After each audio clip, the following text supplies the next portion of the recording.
SummerSlam 2022 is in the books. We had twists, we had turns, we had returns, and we even had a tractor. Everything discussed and more here on the stream today, including as well, going to be talking about Monday Night Raw, what could be upcoming, some of the breaking news that's going on as well in this stream. So get involved with your comments and your questions as well during this live stream. But first and foremost, going to go through my review of SummerSlam 2022, which personally for me, I thought was a very good show. Now, for wrestling standpoints, I do think that there wasn't so much time devoted to a lot of the matches, but what I would say is in storylines, in talking points, in excitement, this was up there, and the main event is certainly something that we will remember for a very, very long time. So much to go for, and of course with the kickoff, as usual, there are no matches these days to talk about. We'll be going into the main show, but before we do, quick shout out to say hello to Ed Fries who's in the chat, and also to Noob and Co as well. Hope you're both doing well. Thank you so much for checking out the stream.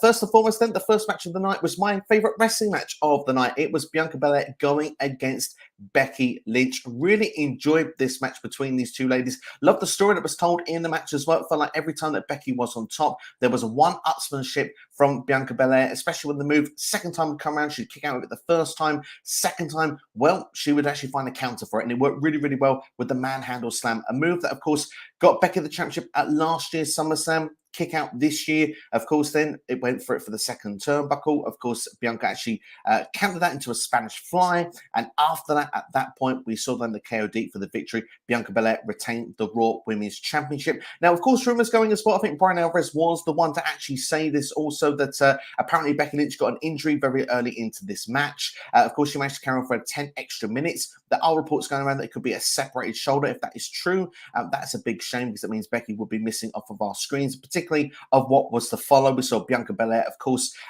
celebrating with the Raw Women's Championship, and of course, at that point, we got the music hit, and Bayley made her return. Of course, James and I talked about it on the prediction show. It happened. Bayley returned in-house, but, well, she didn't return alone. We got the music as well of Dakota Kai. Of course, a big pop for her as well. I must admit, it was the biggest pop for me. I was so happy to see her back in WWE. Instantly feels like as well a Triple H move as well, because no plans were for her for the last, calendar year in WWE, not involved in the 2021 draft. She was released on the April releases from NXT. So yeah, it's great to see her part of this as well. And then, of course, Io Shirai making her debut, but of course now it's going to be Io Sky going forward. Totally fine with the name change, by the way. Doesn't affect me in the slightest. This group then, of course, confronted Bianca Belair in the ring. We'd seen a hug between Bianca and Becky Lynch as well. Ultimately, feeling that Becky Lynch returned babyface, you kind of seen, well, the better woman won. We're going to move forward with this. And then, of course, Becky Lynch actually stood beside Bianca Belair, teasing that we could get a tag team match going forward. But like I say, with the potential separated shoulder, of course, with Becky Lynch, if that is true, that Brian Elvis has reported, it means she could be off our screens for a while. So I have to see what that will lead to going forward. May Bianca Belair turn to other partners? Of course, there is a report going around on Twitter as we speak by, I believe it's Wrestling Co, not quite sure who they are, saying that potentially Sasha Banks and Naomi could have had an agreement with WWE to return, and it couldn't be as soon as tonight. I don't know if that will be true or not. We'll have to wait and see. As I always say, Tom Collier is very good with his Sasha Banks and Naomi updates. I'm sure he'll give that before Raw goes live this evening. So we'll wait to see what will come with that. But if it is the case, I wouldn't be surprised if they did return to the Raw side, because that's where they walked out of for starters, and then to go and team up with Bianca Belair in a 6-woman tag team match against this new group of Bayley, Dakota Kai, and Io Sky, which of course are rumored to be known as Control going forward. Lots of control in one sort of tweet from Bayley as well. So interesting to see how it would be. First and foremost of all of that, so much to dissect. Really happy to see this group of Control. Apparently this was a group that was rejected by Vince McMahon earlier in the year. This was a creative move before Dakota Kai was released. And of course, Vince McMahon rejected it. Now Triple H is at the helm, instantly gets the go-ahead. Dakota Kai's brought back. Is this the first of a few that could come back? I know many people want to see people the likes of Johnny Gargano, for example. I've seen Karrion Kross and Scarlett. Of course, let's forget their entrance being mentioned. Of course, Nick Khan's got to give the say. You know, he's got to be the one to say, right, okay, yeah, I see the point. We can make a start of these. Triple H will push them and maximize them to their potential. We'll have to wait and see. But whatever's going to happen, it's going to be very, very exciting. But to go into the chat and seeing what everyone's got to see, because there's quite a few in the house. Bama Dave in the house as well, saying, hey, Steve, good to see you. Martin Carrillo also here saying, what's up, Steve? Why is WWE so good? Triple H is at the helm and he's making decisions. Whether this was the last Vince McMahon show or not, we know that Triple H has definitely made his touches on this show, and it was very evident with the start of this show, as well. Like I say, there with this new group control, just to see a stable for the women's division as well. How often do we get to see that? It's not very often. So I'm quite excited to see this. Bayley actually even sort of said in ring there, do you think I'm stupid to come back alone? She's got two of the top women's division athletes from NXT with her as well. Dakota Kai, of course, never an NXT women's champion, but did so well down there. Like I said, I loved her War Games turn a couple of years ago. Io Shirai, or Io Sky, I should probably start calling her now going forward. It's amazing. It's really, really good to see it, and it only gets better. More talking points throughout the night. But the first match here, we've got a return. We've got two, an NXT call-up, another return of someone that actually is not injured, but actually coming back to the company. We've got a face turn as well, and arguably the best wrestling match of the night. So for me, this ticked a lot of boxes. I was really happy with the start of this show. And as Bama Dave goes to say, no more big time. Welcome back, the man. And of course, let's be fair here. I was really a big fan of Becky Lynch's character work in the big time era. I actually thoroughly enjoyed it, particularly when she was losing her mind since WrestleMania. I thought that stuff was really, really entertaining. But at the same time, people want to cheer Becky Lynch. That's what they want. They want to cheer her going forward. And I think fans are going to get what they want here. Cheering Becky Lynch is a good thing for pro wrestling. She's one. It's like when Steve Austin turned heel back in 2001. People didn't really want to accept it. And I know I'm comparing Becky Lynch to Steve Austin, but in the modern era, I think it's a fair comparison because Becky Lynch is arguably one of, if not one of the top stars of the entire company. So it does have that similar feel. But now she's a good one again. Let's see how it's going to be. But like I say, fingers crossed she's not on the show for too long if that rumor is true. And here coming in with comments saying, other than Liv versus Ronda, every match got good time too. I thought there was some good time in some of the matches, but I felt that, for example, when you look at Street Profits, Usos, they didn't even get half of the times they got as Money in the Bank, which we'll go on to discuss that later on. But there were some short matches as well, but I think a lot of the matches got significant where it kind of felt like it was justified the time they got, even if it wasn't as strong as maybe some other shows we've seen with them previously. So I think it's a fair comment. I'm looking forward to talking about Liv versus Ronda later in the stream. We've got a new saying here. We've got Bayley, Dakota, and Io. Everyone lost their minds. Do you know what? I certainly lost mine. I'm not going to lie to you, especially when Bayley came out. Then we got Dakota. I thought that'd be a great little team. Then Io coming out as well. I thought, Jesus, how many more are going to come here? It just shows it's a brand new era, and it builds this excitement that you had in you that perhaps many of us have not felt for a long time. And I think for me, really, this just it made me feel anything is possible. And with anything possible, we've discussed it there moments ago. If the rumors are true that Sasha Banks and Naomi have agreed to come back to WWE, now Triple H is at the helm, I felt more confident now Triple H was at the top. If they come in and are inserted as well to Raw and to go and do this with Bianca going against this group, man, people will lose their minds. Like the women's division is a big, exciting talking point once again in WWE. And really, we do love to see it. Martin is saying that there are new types of reversals WWE is doing are insane, like the leg drop turned into a power bomb by Bianca. Yeah, it was a lot of fun. I must say, that was a really good move. I won't go into detail of every single moment of the match during this review because I think perhaps maybe for time-wise might end up going for as long as the show, but certainly that was a very good moment in the match, and I'm glad that you highlighted that out. David here going as well to say the women's roster is about to evolve to a level like we've never seen before. I hope so. I really, really do hope so. I'm really happy, like I say, with the way that this show started off. I'm really happy to see the names that we've got in here. And if you look at the Raw Women's Division, we don't even mention some of the ones that weren't on this show. To think about someone like an Alexa Bliss, for example, we've got Dana Brooks, Tamina's, we've got so many women that are not involved on the Raw Women's Division. Nikki SH, Doudrop. There's so many names that are not featured prominently. Yet this division looks so strong. It's exciting times right now if you're a WWE fan and particularly a fan of women's wrestling.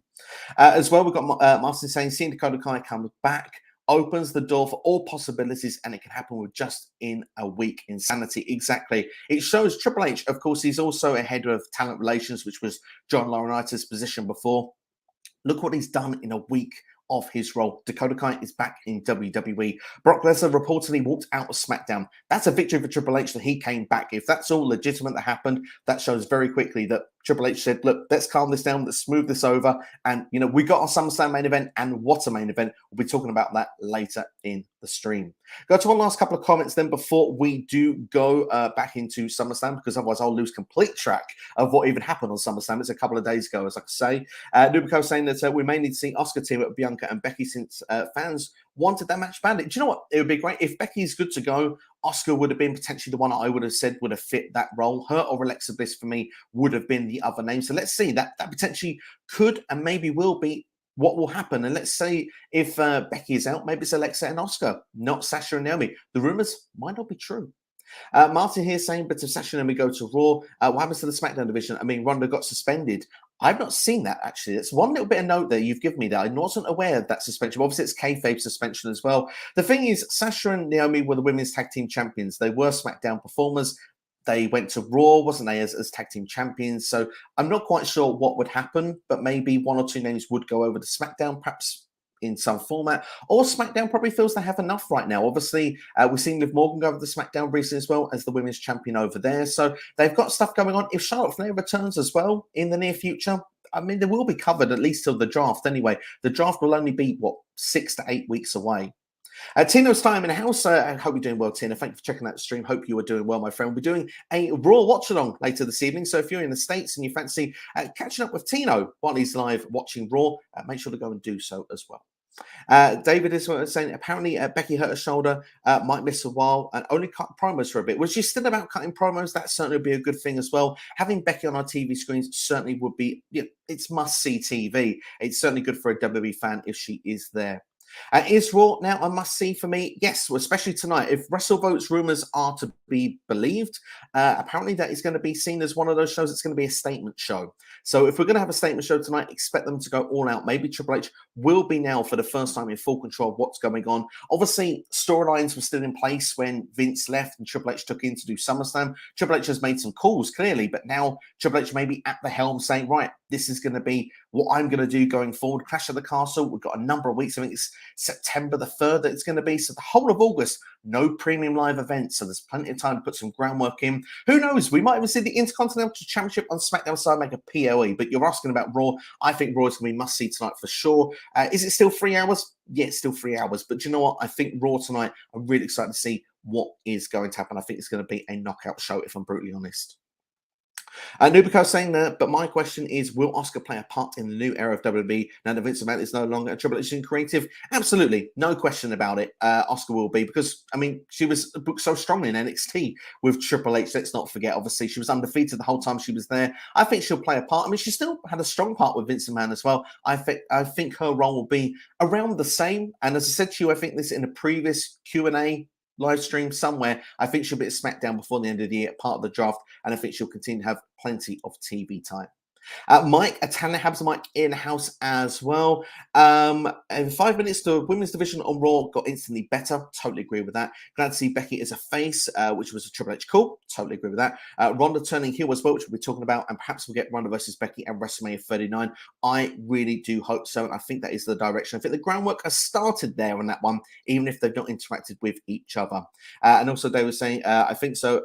Asuka versus Io, please. Would love to see that match. Ed Fries as well saying, I hope people will remember that returns won't continue every show, but it's good to see that people are excited for WWE again. Totally agree with that. But I mean, storylines as well can make just as much excitement. And as we said, there's plenty that happened in this show. And obviously, a face turn there is something to get people excited as well. We've got a heel turn, which has been brought up a couple of times in the stream. I feel we need to get to that quickly. But yeah, I mean, I think there's a lot of exciting things that are going on in WWE, not just the returns, but of course, they do add the extra spice. And of course, they will get everybody speculating from the off. But yeah, Ed, it's a very, very good point. People need to remember we won't see instantly people coming back left, right, and center each and every show, because otherwise, remember, the people that you like that are in their top spots, if people come in, they're going to take those spots. And that is what could happen now on the Raw side of the division. Is there too many women in the division? Will some people now be going to catering? We'll have to wait and see how it's going to play out. But it's an exciting time nonetheless. Lots of comments flying in, honestly. I will get back to SummerSlam in a minute and then come back to the comments as we get through. But David said, hopefully 8 out of 10 women from legitimate tag teams will stay together for a while and we actually get a women's tag team division fingers crossed that is what we hope to see. C Nation Dog in the house as well. I think that for the first time, a ring was tipped over in WWE history. Absolutely. We'll be coming to that in great detail. And also, just a suggestion from Martin, and I'll give my quick take on this as well. Should do reviews for Raw and SmackDown moving forward, even AEW Dynamite if possible. My reasoning why I wouldn't is mainly a timing issue. I'd love to do it. I would love to sit here and say, right, I'm going to review those shows every week, but I don't think I could commit to it. And I think that's the problem with work and with life getting in the way. It would be very difficult for me at this stage. But certainly, it's something that I would love to do if it was a possibility. But as you know, it's not a monetized channel at this particular point as well. So I can only give so much time that would allow at this particular point. But also, let's go then back into SummerSlam show. And let's talk about Logan Paul versus The Miz. Now, I know a lot of people are not a fan of Logan Paul, but I've got to say here, man, the guy's a good wrestler. He's been doing this for a cup of coffee, and the guy is doing perfect frog splashes, doing high flying ability. And let's be fair, credit due to The Miz as well. I mean, to go and structure and put together a match that was that good, these two, given time, thought was done really, really well. Ciampa was getting involved where he could. AJ Styles, of course, was the equalizer for that. His music hit the phenomenal forearm from the barricade to the floor, them two fighting off into the crowd. I'm sure they will have a match at some point, perhaps even on Raw. And who knows, with Triple H in the hell, maybe Ciampa gets a push. Just saying, that would be quite nice to see. Ciampa doing some fantastic promo work on the Raw exclusives, if anyone's not seen any of those recently. But hey, maybe The Miz might blame Ciampa as well for this loss at SummerSlam. Wouldn't be surprised for that either tonight on Raw. But of course, Logan Paul picking up the victory, did a beautiful frog splash from the top rope through an announcer's table with The Miz on top of it, of course. And then, hitting a skull-crushing finale, of course, when there was a distraction from Maurice outside. But he hit that move on The Miz and picking up the victory. I've got to say, I was very impressed with Logan Paul. I think that this guy is going to be a big deal in WWE, whether people like it or not. The only thing I would like to see is I would like to see him be a heel. I think as people don't like him, I think naturally he could get over better with that, with natural heel heat. And then when he does win matches, maybe championships, please don't dislike the video. But at the same time, if that does happen, people would actually want to see him get beaten. And I think that that would be a good thing for an exciting television product. So I hope the WWE will turn Logan Paul heel eventually. But for this match, I understand why they did it. The match for me was solid enough, and I'm pleased to see that Logan did so well in a wrestling ring. I'll go back to the comments in a quick moment, and we'll see then. We'll go back to our third match after that. We've got C Nation Dog saying, we can't blame Io Shirai's name change on Vince McMahon. Triple H did it this time. Well, to be fair, I'm fine with the name change. I said already, Io Sky, I think it's totally fine. Why not? If they need to change the names for, the copyright reasons, they want to have the licensing to everything, then that's going to happen with a number of people still. And I don't think there's many people left they can do it to unless they've already been named something in NXT. And then they change it afterwards. But hey, we'll see how it goes. C Nation also says, I am sick and tired of the bloodline. They are over pushed. We'll be talking more about them later on in great detail. West Coast Podcast in the house. Hope you guys are doing well. Hey, Steve, USA said Raw can have the first hour commercial free. Haven't been this excited on a Monday in years. John Cena can't even bring me down after that SummerSlam. Totally agree. If you're a Cena sucks guy, you're still happy after this SummerSlam. And let's go on to another match for us then. And the third match of the night then. This is now where I go to the chat and I sort of forget the order of the show. What was the third match of the night? Anyone want to quickly let me know in the comments quickly what the third match of the night was? Let's go to a couple of comments or someone reminds me. David's here saying, agree, the ring has collapsed a few times, but one has never been lifted. Absolutely. And yes, Roman Reigns has been Universal Champion now for 700 days, with new comments coming in there. Yes, it was... Someone saying to me the Mysterios will face the Usos for the Undisputed Tag Titles tonight. That was match 4, wasn't it, on the show? What was match 3, guys? Remind me. I'm gonna have to go to WWE.com here at this rate. There we go. Thank you very much, West Coast Podcast. It was Bobby Lashley versus Fury. You know why I didn't remember it? It lasted less than 5 minutes, and the match really told a story of that Fury didn't want to get hurt, did he? He didn't want to get hurt at all. Bobby Lashley looked dominant as well, retained with quite ease with his hurt lock as well. Fury tapped out very, very quickly as well. This match, it made sense in a way because Fury, the storyline and everything going into this show wasn't exciting. They focused on Fury with the main event segment, so it kind of felt like Fury almost felt like he was willing to sacrifice and not get too hurt in this match. Was happy for Lashley to look as dominant, but Lashley looking this dominant is still a really good thing as well. I think we're building to Lashley versus Gunther at Survivor Series, Intercontinental Champion versus United States Champion. I think that's what we're going to get with the Raw and SmackDown. I'm looking forward to seeing if that will be the case, because if both guys continue to be booked as strong as they are, this is great for not only the mid-card titles, but obviously for Survivor Series, a match I think a lot of people would want to see. And I think as well, if Roman Reigns is going to be off TV, then people like Bobby Lashley can carry the brand with a mid-card title. And people hopefully want to challenge for that title going forward as well. That would be really, really nice to see. We'll go back then to the comments then, because I think I can't remember everything going forward there, but I do really appreciate you giving me the shout there. We've got Mike here saying that Usos have beaten everyone. Would love to see the Usos versus DIY, especially if Gargano goes to WWE.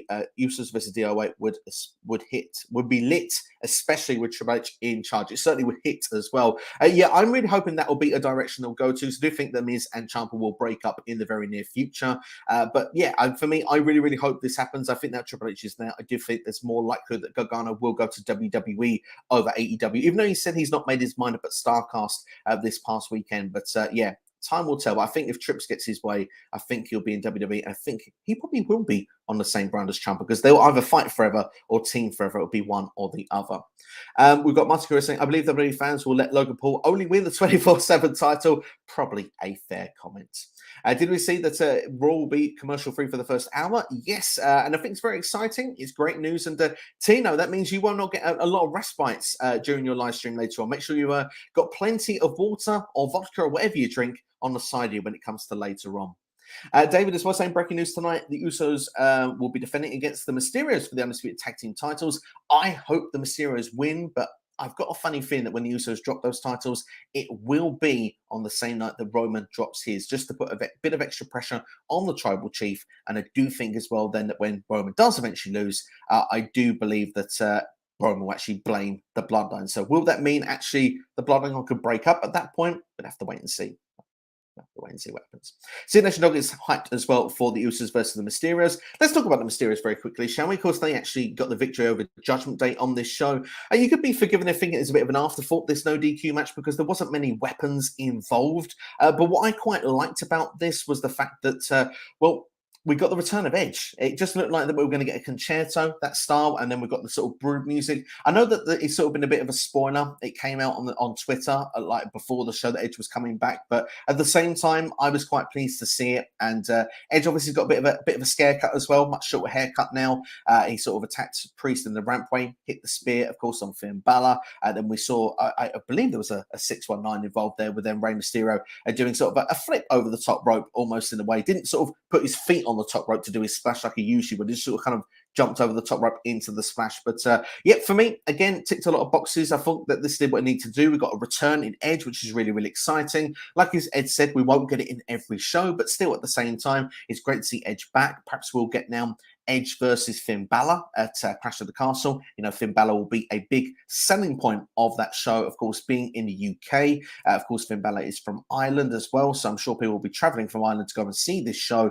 And I do think as well, perhaps in the meantime, we could get Edge versus Priest. We could even get Edge and Rey at some point as a team like they did 20 years ago for a short time to go against Judgment Day. Maybe if they get another member, maybe Dom as well. Quick question for everybody. I'd like to know this in the chat. If the Mysterios don't win tonight, does Dominic turn on Rey? Because that could be a perfect time to do it. I never thought it was a good time for Dom to turn on Rey when we actually had the potential of Dom joining Judgment Day. He didn't fit that group for me at all. But now that they may have Judgment Day in the rearview mirror, if they lose tonight, what do you reckon? Let me know in the comments. I'd be interested to know. We'll go back to the comments from the meantime, then I'll go back to the matches to talk about Pat McAfee and Happy Corbin. See, I've got the cue. I remember the matches. If previous fans haven't watched WWE in years now, definitely is the time to give it a second chance, right? Absolutely. In fact, if you haven't seen SummerSlam, I recommend to go and do so. If you're waiting for the final rating, spoiler alert, I think it's a good show. I think it's worth going back on. There are a couple of minor negatives from this show, and we will go into those, but up to this point, I haven't got to them yet. So let's go and see what we've got. Bama Dave saying, and we've got Dolph versus Gable, and then Dolph versus Gable versus Ciampa, interesting, and then Miz versus Ali versus AJ Styles. The winners will have a number one contenders match to face Lashley. Triple H is flexing hard. He really is. Some triple threat matches as well. There's some really good ones also. What do people think? I would like to see potentially AJ Styles potentially get a chance there. I'd love Gable to win his match, but I don't see that happening, sadly. But who knows? I'd say if Triple H is into pushing Ciampa, that would possibly be a shout as well. Could Miz and Ciampa face off in the final there? We'll have to wait and see what will happen. C Nation Dog here saying, I can't believe I'm saying this, but I actually wanted Theory to win the undisputed WWE Universal Championship because I wanted a full-time champion again. Don't feel ashamed to say that. I think Theory will be a great champion when it does come along. I do think it's a bit too soon, but we'll talk about that as we go into the other matches. And let's do that. Let's go into Pat McAfee versus Happy Corbin, shall we? I like the idea that we had Happy Corbin's music cut halfway through, and then we had the choir sort of singing up Bum-Ass Corbin. I thought that was really, really nice touch. Pat McAfee's got his own music as well. Really like that. And I think credit has to go to commentary because commentary elevated this match to another level. I thought that Pat McAfee had a good performance. I thought Corbin was as solid as usual. I thought the match was fine. But what I would say is I thought commentary, just the favoritism with Graves obviously being best friends with, Happy Corbin. Of course, they said they shared sofas together back in the day, and to the fact that Pat McAfee, of course, has been the broadcast partner of Michael Cole.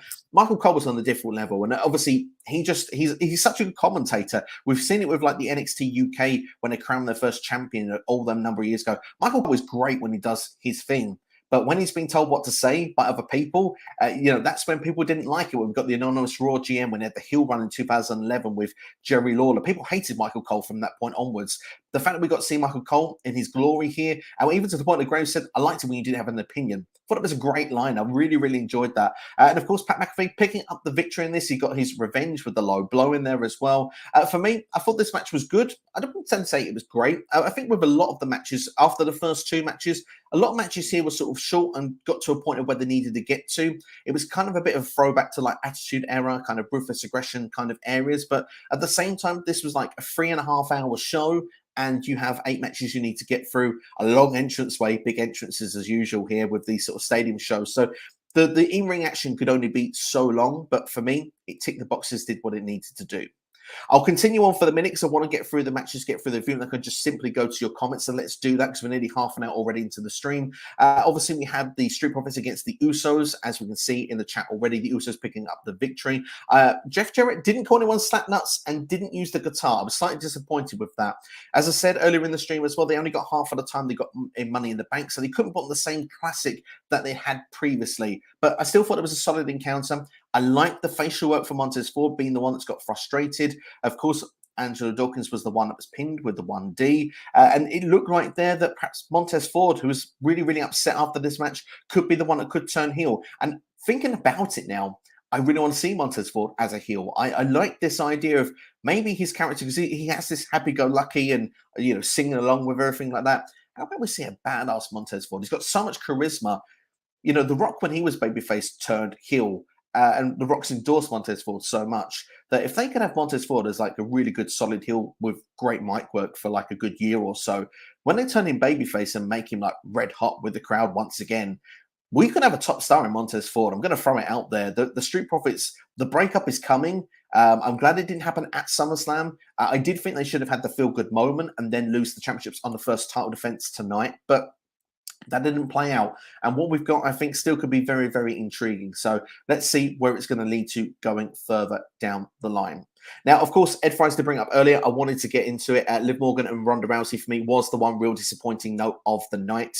I just felt the match wasn't giving hardly any time. It was less than 5 minutes, like I said.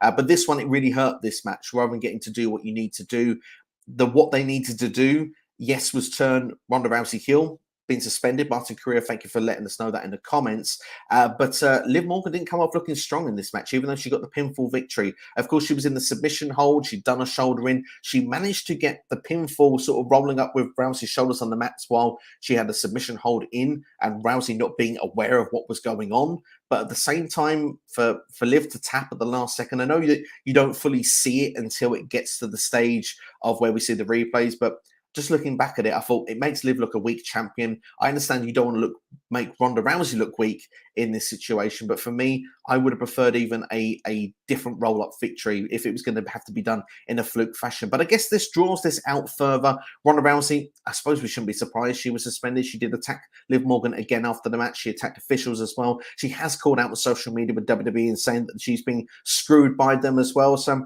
storyline narrative is there. That's exciting. That's something to take positive out of it. But the match itself for me was less than to be desired. And I don't really blame the performance for that. I blame timing as the issue.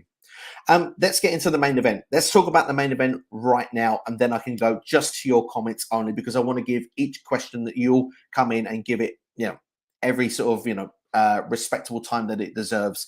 Let's talk about Roman Reigns versus Brock Lesnar. And my God, everyone's going to remember this for the insane flip of the ring with the tractor. But even for minute go for me, I loved this. We had the big entrance for Roman. We then had the big entrance then for Brock Lesnar, where he came down in a tractor, which I just thought was awesome. The fact he announced himself as well. Has anyone seen the video, by the way, on Twitter of Brock sort of announcing himself, throwing the microphone at Roman catching it, and then doing the little cheeky wink as well, like, got that for you, don't worry about that. But the fact as well, it reminded me as well with Steve Austin back in the Attitude Era, where it was after Breakdown in '98 in September. Austin the next night coming out in like some sort of vehicle, getting on top and then running off of it to jump and clothesline Vince McMahon. It was kind of that feeling. So when the match started, Brock just jumped on top of Roman Reigns. Thought that was awesome. I love the fact that they sort of fought through the crowd as well, fought on the top there, fought back in the ring. There was tables broke outside as well. Looked really, really gruesome. I thought this wasn't like the typical match that you see with Roman versus Brock. I think, a lot of times we see this too, I feel like, we've seen it all before. This felt something different. It felt like they really put genuine effort to make something fresh and something different. And then, of course, the ring got flipped with the tractor. That spot for me is something that I feel sorry for a number of rows that paid good money to sit near the front, because they probably couldn't see a lot. But at the same time, from sitting at home watching it as a spectacle, my God, was it awesome. My God, was it different. It was something that I haven't seen before in my time watching wrestling, as we've seen there as well with the chat there also. People turn around saying, look, we haven't seen things. We've seen the ring break, we've seen stuff like that, but to actually feel that, for myself that's been a fan for 30 years, and yes, I'm giving away my age, and I'm sorry about that, but at the same time, I think that there were still fresh new tricks that we've not seen before. That for me makes it feel very, very special. The fact that we saw with the ring area that was left for Brock and Roman to fight as well, we see Fury trying to cash in Money in the Bank. The fact that didn't work very, very quickly. We saw the lights as well of Paul Heyman being F5'd through the table, the Usos getting involved. Eventually, Roman did knock Brock down a few times. Brock kept getting up at the count of 9. Michael Cohen saying, count quicker to the referee as well. Thought it was a really impressive line as well. My only nitpick of the whole match is the very, very finish, the burying of Brock Lesnar. I was totally fine with the burial of Brock Lesnar being put under announcers' tables, chairs, Roman climbing on top. Just wish the ref wasn't counting the whole time, because the ref should have been counting after Brock was buried. But maybe it's a timing issue again, like I say. For me, this was a phenomenal match, and for me it's going to be one of the highlights of the entire calendar year. And to just sum up SummerSlam in a word for you from WWE, I think it may have even surpassed WrestleMania, purely because not only was there just things to talk about, there was, like I said, there was returns, there was surprises, face turns, heel turns. There's a lot of talking points. We're half an hour into a stream here, and we're all talking. This show was 2 days ago, and I'm so thankful all of you here to talk about it with me as well. So there's this exciting buzz and energy that is within WWE, which I feel we had after WrestleMania, but I don't feel that fans have felt this excited for a long, long time. And this is something that I'm really pleased to see, because not only is me as a content creator comes here and talk to all of you about my feelings about pro wrestling, I see your comments of what you're telling me, and I like that we just have this positive energy going around with WWE. It's nice because we have it with like AEW and all these others from here and there, but to feel it right now with WWE like this for the first time, it feels like a very, very long time, is very, very special. And for me to go with SummerSlam, I think it might actually be WWE's best premium live event of the year. Right, I'm going to have a quick drink, and let's get the comments up, and we can talk with you guys as much as you want until you all get bored. That's what we're going to do here. Kenneth Paul in the house. Kenneth, hope you're doing well. Thank you for checking out the stream. Says, have you seen what happened tonight on Raw? Who are some of the surprises or returns you want to see tonight? Well, The big talking point potentially, I believe it's Wrestling Co. Someone correct me if that's wrong, has suggested the idea that there could be an agreement that Sasha and Naomi could be agreeing to go back to WWE with Triple H at the helm. If that is the case, that is something I would love to see tonight on Raw. I think that that would be a real.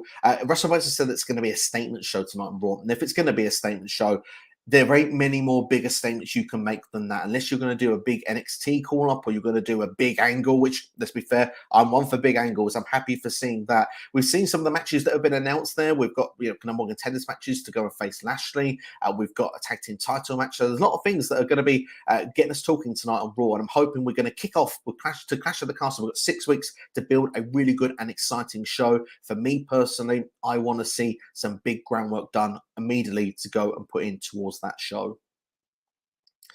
We've got here as well, David saying, C Nation, Drew will give you that at Clash. That is a big statement there. I mean, I've given my take on that a number of times in the past, but what I will say is that I will actually do another live stream. Next time I do it, I probably will give you my early prediction of how I think things are going, because for the longest time I said, yeah, I wanted it to happen. We're actually going to get the match now. It's actually going to happen. Is WWE finally going to take that championship off of Roman Reigns after 2 years? Time will tell. Also, Sinead okay saying Sasha Banks and Naomi are rumored to return to WWE soon. Yes, they are indeed. Mike as well saying that Raw is in Cleveland next Monday. Oh, interesting. Cleveland, Ohio. So that's Miz territory, isn't it? So perhaps Miz could be the one that could be getting that opportunity against Bobby Lashley. Tina Simon saying I may need to get a hat with water and tubes for my mouth. That would be an awesome visual in itself. If you can get that covered now in the next couple of hours, I think your viewers will be very, very happy. In fact, I think a few of people here will come over just to see it. I'm going to need a water break. I'm very sorry.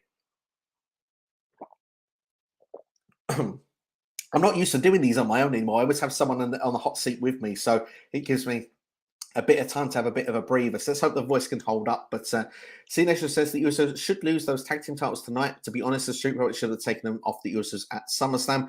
I was all for the Street Profits to do it. Sadly, it didn't happen. But I think now the Profits will break up. But hey, we'll see what happens. Maybe the Mysterios will have it. I mean, that would be a statement in itself. And that would also start off the story of, well, the Usos have lost the championships. Roman, we've got time to build now. Is your time coming? Maybe that's what they want to do. Maybe not do it on the night. Actually give a long, prolonged idea of stress and tension going into Roman Reigns. It would be a big challenge because he's going into near enough Drew's backyard as well. Obviously, it's not Scotland, but it's close enough in Wales. It's in Europe. It's in the United Kingdom. It's going to be a stadium show as well. It's going to be a very, very packed show as well. Obviously, Cardiff Stadium is almost double the attendance of what SummerSlam was there in Nashville. So if they can fill that, it's going to be quite an atmosphere, to say the very, very least. So let's see how it's going to play out tonight. Martin says, would it be better if Roman can start the premium live event and let other talent main event, since he is a part-timer? Maybe he can be the opener. I'd be down for that, but the only thing I was saying is when it's Roman versus Drew, that's certainly not the case. Obviously, when we look back now at SummerSlam, that was the right main event to do. But certainly in future, I'm fine with Roman kicking off a show. Like you say, it would be nice to see some other talent at some point get main events, particularly in the women's division as well. Raw is in Cleveland next Monday. If Gargano were to return next Monday, would be the perfect time for it to happen? And Mike, I would 100% agree with you if that would be the case. And I think that Bama Dave also agrees with that sentiment. So Johnny Gargano, the rumors are there, the teasers are there. Triple H, if you're watching, make the call, make it happen. C-Nation says that the Triple H era officially starts tonight. You're very well true in there because, I mean, to be fair, I think now, obviously, with Clash of the Castle, Drew called his shot a long time before, but I think what the decisions and the results are going to be, they're all going to be Triple H calls. In fact, if I watched Russell talk earlier on today, apparently all the signs that usually are up for Vince McMahon, or where you can find him in an office or do that here, they were all taken down. There were nowhere to be seen. Anything of Vince McMahon's name at SummerSlam was not around. So, yeah, that era has started. And, yeah, see how excited everybody is. So this or that, Dom turn away or Montez turns on Dawkins. Interesting question. Would love to know there. For me personally, right now, I think that the Street Profits turn is going to happen. And now they've lost the match.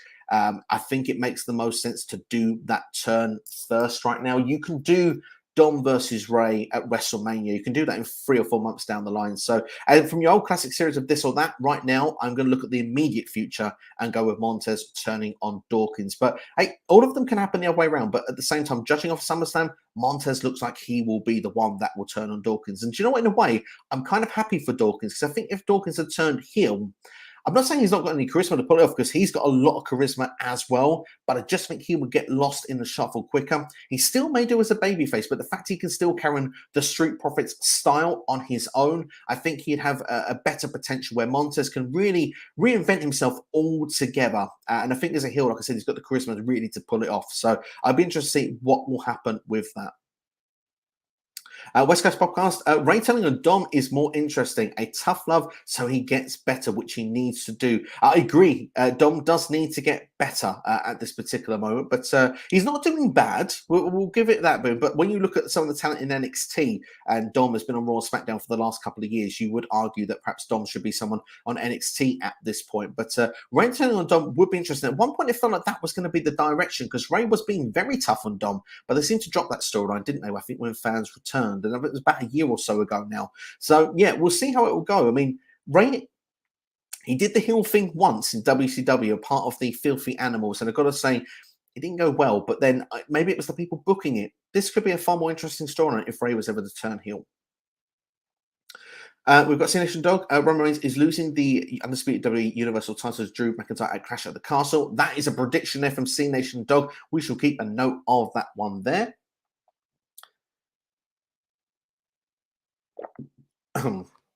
And it will be The Miz versus Ciampa in the finals there for you. Yeah, I would like to see that because if that's the case, say The Miz blames Ciampa tonight and says, you're the reason I lost this match and blah, blah, blah, blah. And Ciampa says, right, I can't go out on my own, wins the match. Or we could even have a case of where both of them win and Miz goes, well, you're the reason I lost at SummerSlam, but you're going to make up for it for me now. You're going to lay down.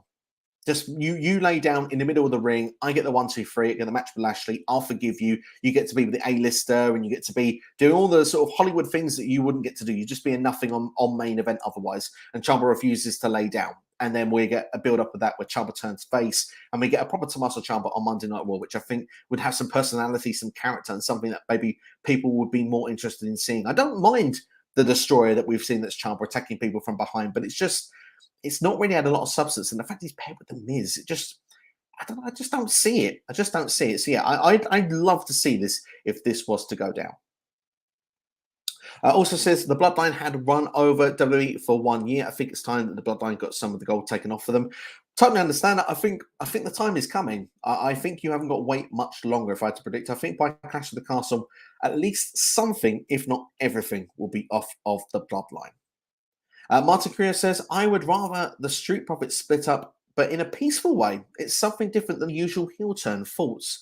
It is something different. Just to say we're going to go our separate ways. The thing is for me, if we had a WWE draft coming up and they got on separate shows and they said, look, we're going to go and do our own thing now and it's not worked for a while anyway, respect or whatever, that's totally fine. But at the same time, I feel that Montez's face is something completely different at SummerSlam, and I just feel that that can't be ignored. But, I mean, this would be something different. The only thing I think with this as well is if you could see them supporting each other from backstage, if you get to a point where it's not quite working out for one or both of them by just sort of starting off and seeing where it goes, you can put them back together, and then it can just be the natural tag team going forward. So it's not the worst idea, but I've got a funny feeling that WWE will go for something. I think they're going to go for an edgier, more... less peaceful. Let's put it that way. It'll be less peaceful. So I think one is definitely turning on the other. They're saying Dexter Lumis is returning on Raw. I haven't seen anything about it. He was at StarCast, wasn't he, during the Johnny Gargano interview that was going on. Be interesting to see if Dexter will be someone that Triple H will be interested in bringing back. Personally, for me, I would say I don't see that one happening. I'm going to be honest with you. Dexter Lumis, I think, had a lot of potential, but I do feel at times the character can be quite one-dimensional as well. I feel I'm being a bit controversial with that one, but I used to enjoy his artwork and drawings, though. That was quite fun and entertaining, but yeah, I'm not sure if I see that one personally, but who knows? Also, Cross is on his way back. Also, I mean, if that is to be the case, bring Scarlett as well and give us that damn entrance, because that entrance was something very special. Martin saying the story of the match between Liv and Ronda was great and it felt like an underdog, honestly, but the ending had me at odds. I think I would have forgiven it had the ending not happened the way that it did, and the fact that the match was like less than 5 minutes again. I just feel like that this is not how we're starting to get to the Liv haters out now. Liv gets to the top, wins Money in the Bank, wins the championship. All of a sudden, there's people coming out going, oh, I never liked Liv Morgan. I didn't want to see her do well, and she shouldn't be champion. And we're starting to get the same treatment that Nikki ASH got last year. If you want Liv Morgan to be a success and not to fall down the ladder and have to start again, or even be in catering, you needed to have a bit of a run with that championship. And the fact that she looked quite weak here in this match, I felt a bit of a disservice to her. That's just my personal opinion on that one. But like you say, the underdog story, and do you know what, the build on SmackDown as well, really liked that. It's particularly the tag team match there on the Friday where Liv refused to tag out. Thought that was brilliant. Thought it was genius. But at the same time, I just felt that the way that they executed this match, I think could have been done better. And I would have liked to have seen, if, for example, if they had to do this finish, for example, Liv should have suffered for a bit longer. That's what I would have liked to have seen. Have a point where it's like, there's just no way she's going to retain the championship here and then find a way to get the pinfall victory, but without the tap out. That would have been the way I would have done it, but it wasn't to be, unfortunately. WWE have got clearly some plans, and I think one more match still in the pipeline with these two left. I think the Street Profits should stay together a little longer. I'm open to the Profits staying together personally because of the fact that I think there's not enough tag teams in WWE, to be brutally honest. I think that I think Trips will actually address that. But if you look at the Usos right now, we mentioned about that match with the Mysterios tonight. Outside of that, who do they face, the Usos? We've done the Viking Raiders already, but now we've got the new vicious Viking Raiders, yes. But the heels, Usos, they're also heels. I want to see a babyface team take those titles, and the Profits would have been perfect in my opinion. But again, it is what it is. They're now definitely at the back of the ladder. We'll see tonight on Raw where they will go next. And they may even drag this frustration out for another couple of weeks to go. I mean, there's me assuming the breakup could even happen tonight. David here saying, I think the purpose of the Liv and Ronda finish was more about turning Ronda heel than making Liv strong, especially since the last time she lost her title, her shoulder was up with Becky. Well, do you know what? I hope they play that into some form of storyline like that and actually bring that back up from WrestleMania 35. Maybe have Ronda threaten that she's going to quit the company. Maybe it's not about the championship anymore. It's about this, but then they probably will do one more match between these two. I'm interested to see where it will go. I mean, if Ronda's not is she a full-time performer? Is she a part-time performer? I believe she's full-time. She's been around for pretty much the entire time so far since returning. So I would be surprised if she would take a break, but maybe that wouldn't be a bad thing. Like we said, she's suspended right now, but maybe we can see some stuff on Twitter as well, kind of thinking like, well, I didn't want to be there anyway. I don't like the way WWE treats me. You want me to come back? Almost like an MJF kind of thing. You want me to come back? Make it worth my time, make it worth my while. Show me you're not going to screw me over. That would be quite interesting to see. C Nation is saying that the women's Money in the Bank winner always are week champions. It's because they cash in on the same day or within 24 hours and lose the championship so quickly afterwards. But as I've said, it's happened to people like Edge before. It's happened to people, Seth Rollins had a long run with the championship but was losing a lot of matches. Daniel Bryan was one that won the championship and lost it in a fair short time afterwards, but was losing every match on the build to it. So Money in the Bank winners aren't traditionally treated strong in general. You see it with Theory right now. But hopefully it can lead to a top star going forward. But just now that Liv has the championship, her booking, even if she holds the belt now for another 2 months, it's crucial to do that. Liv Morgan was the first person to beat Ronda Rousey twice in WWE. That's a true story as well. I don't think we've seen that before. We've got Dan's Universe Mode as well. DWE, Dan Williams UK. He's now Dan's Universe Mode. And make sure to check him out if you enjoy your WWE 2K content. It has been a crazy week, my friend. And I'm pleased that we've had some time to talk about it in these chats as well. Thanks for coming into the stream. Hope you are keeping well and enjoyed SummerSlam. Sinesh Douglas was saying, at least the people in the front row got to see what was under the ring in person. A lot of what people can't say. Thank goodness Hornswoggle wasn't under there. I was thinking of him at that crucial time. Could you imagine if they brought him back just for a cameo and he was under there going, what happened? Like, that would have been brilliant. But it's something different. And the thing is, for the people who were in attendance, you were there. So that's something that's very, very special indeed. And it's something we will not forget anytime in a hurry. I reckon this will be one of these things that everyone does on their videos when it comes to end of the year content. And I think people will be talking about it. I wouldn't be surprised. Johnny Gargano may return to WWE soon. I think there's a possibility, certainly a stronger possibility now than what there was previously. Now that Triple H is in charge, I think with Trips being there, we've even heard rumors and suggesting of talents that have signed elsewhere that maybe they would have stayed with WWE had they known that Triple H would have been there. There's more faith and trust in Triple H now, head of talent relations, head of WWE creative, and there's trust amongst the fans as well. So I think it says something really, really dearly. Martin here saying that Brock Lesnar versus Roman Reigns truly out-delivered, in my opinion, from their previous encounters from the table, the tractor spots, Heyman F5 through the table, and the memorable moment of the tractor lifting the ring. This match for me has to be a match of the year contender. I know it's not a wrestling match, but a match is a match. It's something we saw on our TV screens, and certainly for me, this stole the show. Like I said, the opener and this were the best two matches for me on the entire card.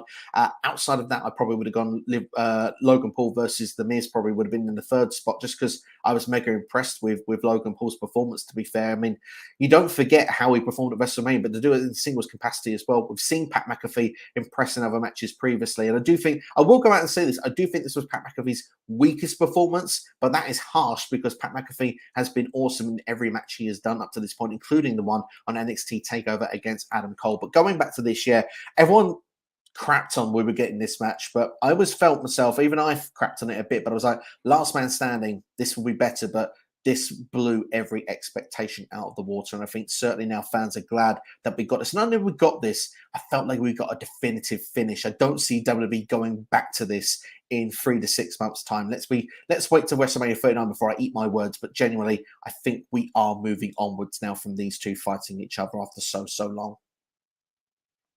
West Coast Podcast saying we have to keep in mind Triple H only had so many days to get through the Vince storylines and move on to this week's shows and new setups. Absolutely, totally agree with you. And now, obviously, going forward, Triple H may be able to take a lot of things at his own pace. I still think some things are in place a little bit from Vince McMahon creative. Like I said, Drew called his shot a long time ago, but the draft won't be so long after Clash of the Castle. And I think then it will be a complete reset. But if you've seen already the idea now, we've got Bayley, we've got Dakota Kai, Io Sky all together with this group. That's a definite Triple H call here. And we're going to start seeing these Triple H plays being done on WWE TV each and every week. It's an exciting time to be a wrestling fan, and I would be shocked if Raw does not have its highest rating in a long time tonight.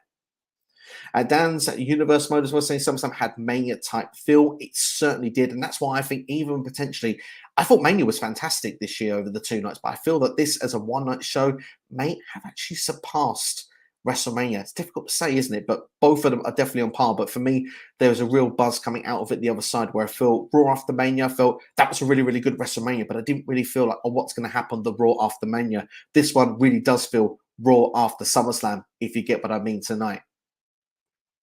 SummerSlam felt like a WrestleMania because the stadium gave a WrestleMania type feel. Totally agree that the stadium played its part. I thought Nashville were great, by the way, with the Nissan Stadium. It's the first time I've seen WWE potentially in that stadium. I may be wrong on that, but it's certainly the first I can remember of. And I thought everyone from wherever they traveled from, I know a few people that actually do the podcast here, including on the Mark Wrestling Podcast, were there actually in person. They were giving it large. All of that crowd, they were awesome. So yeah, it was a really important show, and I think they were given things to be excited about as well, which it goes hand in hand. If we're given stuff to be excited about, we're going to give you all the love in the world. So WWE, keep doing what you're doing. David as well, they're saying WWE will tie up the Vince storylines by Clash and then start new. I think, yeah, you're right. I think everything after Clash definitely will be start of new because then you'll be going towards the draft. We'll see how it's going to play, but I think more and more now, starting tonight, say it was like wrapping up Vince's storylines and Triple H did 10% of what he wanted and then changed a couple of the finishes of matches. You know, now we can turn around and say tonight, I think it's 50-50. And then we'll see in like over the next 6 weeks, it's going to just go more and more. And I think that's where we're going to get to, where it's just complete Triple H mode and we're going to be excited. I'm repeating myself like a broken record, but it's true. How long do you think Triple H can get this freshness of everyone excited for the WWE Weekly? It depends on what he does, really. I mean, if we go tonight and we have the flattest show ever, I think that there'll be a deflatedness even as soon as this week, or everyone will just immediately go, it's Vince McMahon's fault. That's be the first thing we'll get. I think by the draft, once the draft is done, there'll be no excuses. And I think that that's when the excitement, I think, would stop. So I'm going to say that this honeymoon period will go on to minimum of October, and then we'll see what goes on after that. Because obviously we have Survivor Series, There was no Premium Live event, to my knowledge, in December. Day one has been announced. I believe it's back in Georgia, if I'm not mistaken, for next year. I believe I saw Brock on the poster, but then it could have been someone just copying for last year's one. But yeah, it'd be interesting to see how it's going to play out. But I reckon October is when the honeymoon period will drop if nothing is happening. But I think things will happen. I think Triple H is planning on making moves. It's like a game of chess. He's only moved a couple of pawns to this point, maybe a bishop. I expect the queens and the rooks are going to come out to play, and I think that we're going to make some serious moves going over the next number of weeks and months. Can't believe I made a chess reference on a WWE video, but hey, here we are. Marcy is saying SummerSlam 2022 was a great show and will be remembered as one that truly changed the game, pun intended. And I love when a pun is intended as well, because I do agree with you that it has changed the game. Absolutely. I'm not going to repeat myself, because I feel like I'm starting to do that now with every positive Triple H comment we're getting. Sinister Dog saying Roman Reigns promos are all boring, and all he says now is acknowledge me. Yeah, he's not gone missionary for a while, has he? But I tell you what, he did actually get the exciting chant of "Who's your daddy?" didn't he, on last week on Raw? I did quite enjoy that with Theory. Let's see what will happen. Juggernaut 097 is in the chat. Hope you're doing well, by the way. It's great to see you. There must be quite a lot of chat in, because I'm a little bit behind here on the questions. So thank you everyone that's been putting them in, and thank you for your patience as well. Hearing that Sasha Banks is coming back tonight. The rumor is potentially that Sasha and Naomi have agreed to go back.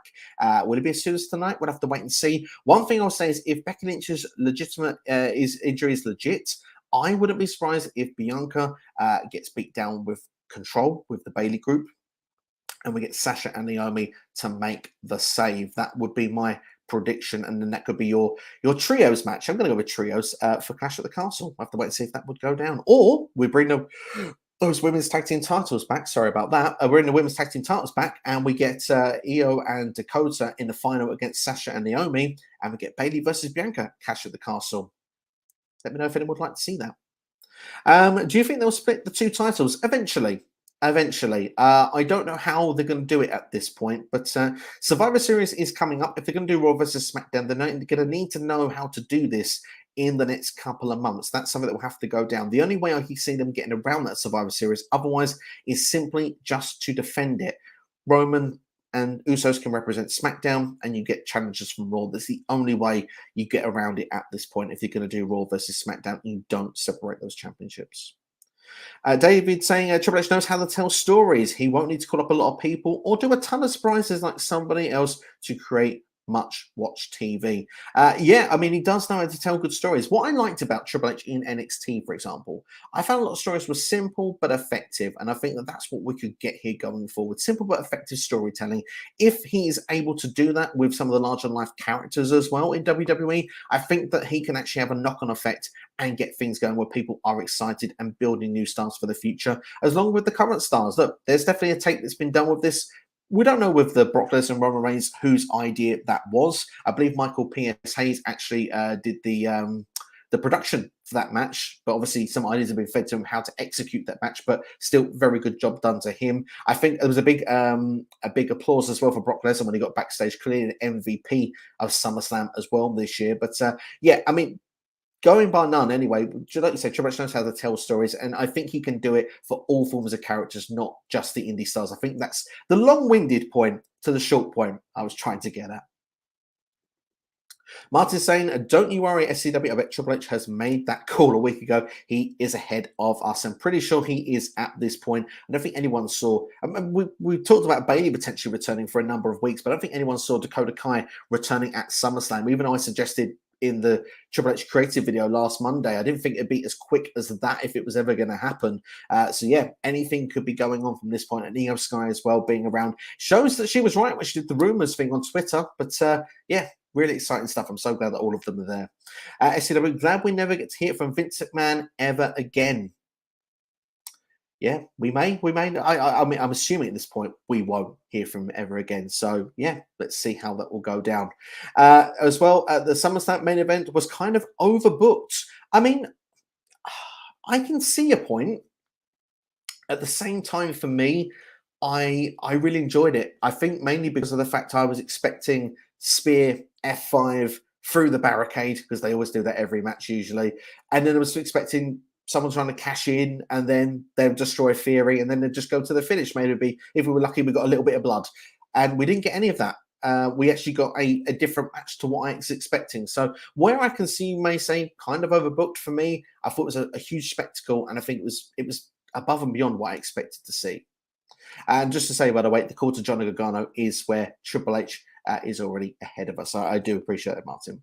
Mike saying that Raw next Monday, Miz to get the heel heat, denounces Cleveland as his hometown. Yeah, that would be awesome to see. Miz turns on Ciampa and Logan Paul and helps the Miz.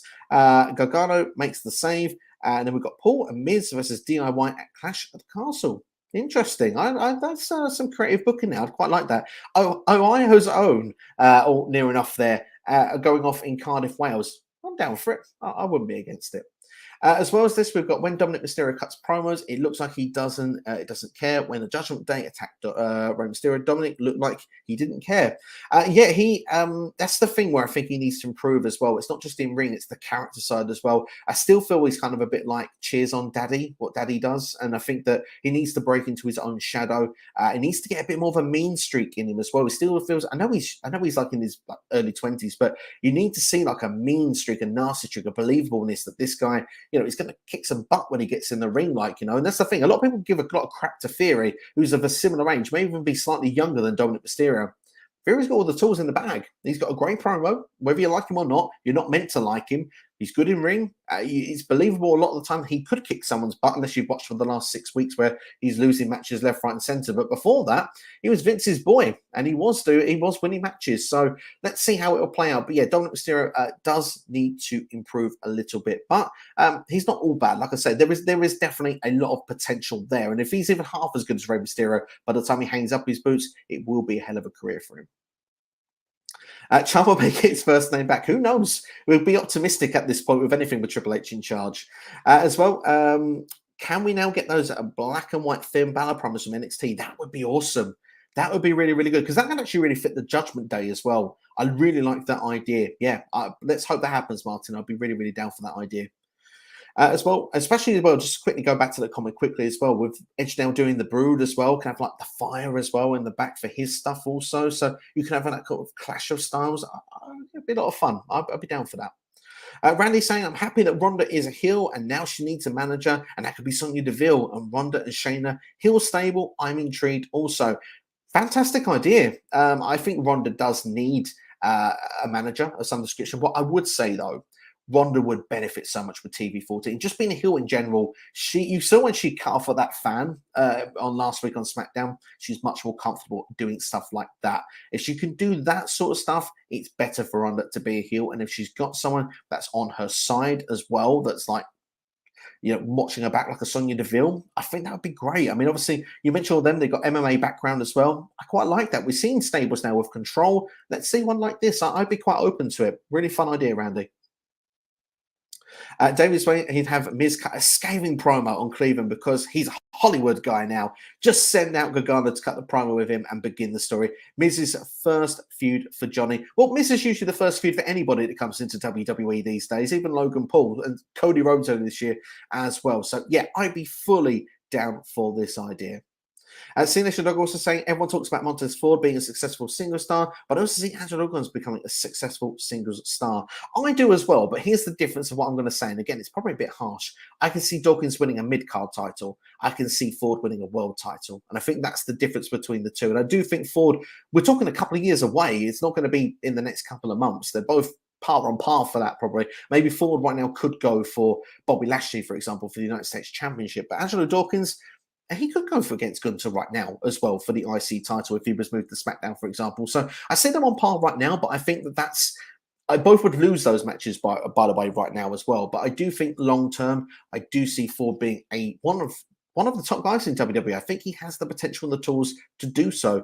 We're just probably looking to a crystal ball future. But Dawkins, he's raised his game in 2022. I'd like to see him continuing to do so now going into the latter part, especially if he becomes a single star. It would be awful if he got like demoted to the main event and stuff like that. I wouldn't want to see that. David's saying they're both going to be successful. Completely agree. Dan's Universe Mode saying, don't get me overhyped for a Clash. If I get to see a Roman title reign end in my home country, it'll be a big part of WWE history. And this Roman title reign has been iconic. It has been indeed. And Dan, yeah, you would probably have to rub your eyes and check twice if it does go down in Cardiff. But I think there's a chance, and I'm going to stick out my neck out and say I think there is a strong chance even. Can you imagine if Drew lost for the first time in 30 years? They have a big stadium show in the UK and Drew loses. Doesn't feel like the right thing, but the British Bulldog, going back to the 90s here, Dan, probably well before your time, the British Bulldog lost to HBK in the finals of the first ever European Championship tournament, a show called One Night Only in 1997. The place absolutely erupted with heel heat on Shawn Michaels. He had to be escorted quickly out of the arena. It's worth checking out on the network just for that one match alone if you haven't seen it.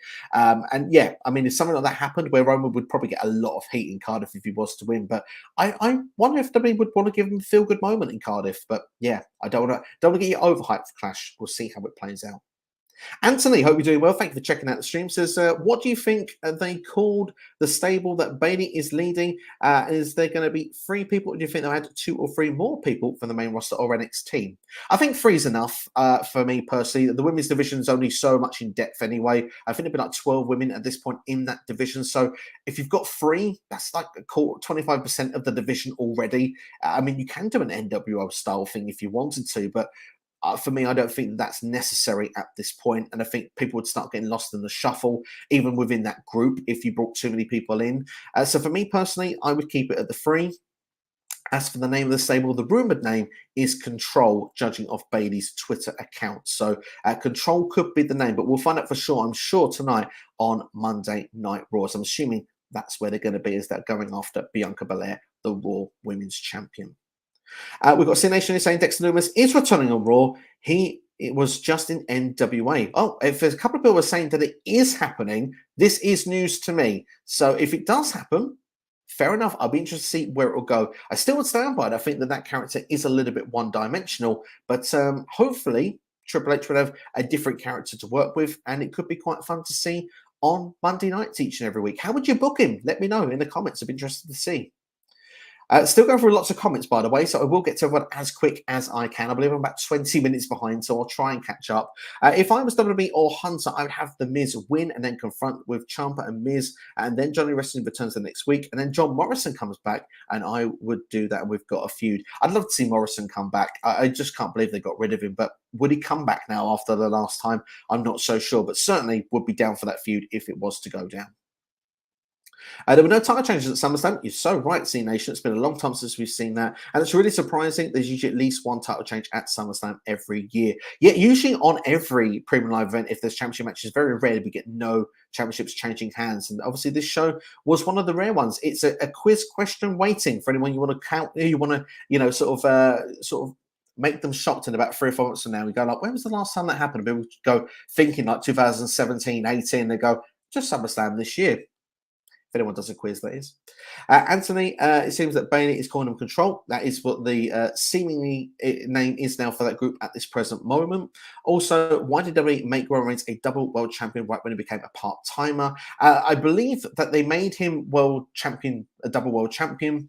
Then they did the contract. And I think may have not happened had that been the case. But let's not forget as well, the plans changed in WWE heavily between day one and WrestleMania. Remember, Roman got COVID and had to miss the day one show. It was supposed to be Roman versus Brock. Brock came into the Fatal 5-Way in a match that Seth was supposed to win the championship from Big E. Instead, it was Brock that won it. From that point onwards, yes, then it became the idea of champion versus champion idea of WrestleMania. Even though Lashley won the championship off Brock at the Royal Rumble, they got back on Lesnar. They went with the champion versus champion element. And yeah, they tried to make it the biggest main event of all time. And yeah, the championships, the plans changed. And yeah, then Roman signed the contract. He became a part-timer. And yeah, it's sort of become a bit messy since. But we'll see how it goes. Like I say, hopefully they split them at some point soon, or Roman even drops the championships. It would be fun to see something fresh going forward. I've been a fan of Roman's reign, but now it's time for that reign to come to an end. Potentially a Clash of the Castle. Randy Sam says, also, do you see Alba Fire being a good fit with Bayley? Do you see Woods turning heel and he'd be written off, and then Kofi they do more serious words and have the New Day gimmick done? First off, Alba Fire, I do believe that she was a rumoured name that was potentially that was an alternative for this group back when Vince McMahon was in charge. Actually, I did see that. I believe on going to say Wrestle Talk because I watch a lot of their content more than a few other channels in recent days since SummerSlam. Because I've not had the opportunity to check everyone's out that I usually would. But Alba Fire, I believe, would be a good fit for that group, absolutely. But it's not worked. They've gone with that initial group for now. If they wanted to add one more member, that's fine, and I think she would be a good fit, definitely, especially with the UK show coming up. As for Woods and Kofi, I mean, they could do it, but be something different. But New Day's always sold a lot of merch. They've been good for the younger portion of the audience. If WWE continues to be PG, I don't see the New Day breaking up, and especially if there is a chance Big E can come back. You want the New Day as a full-fledged group, don't you? I feel at that point. So, yeah, we'll see.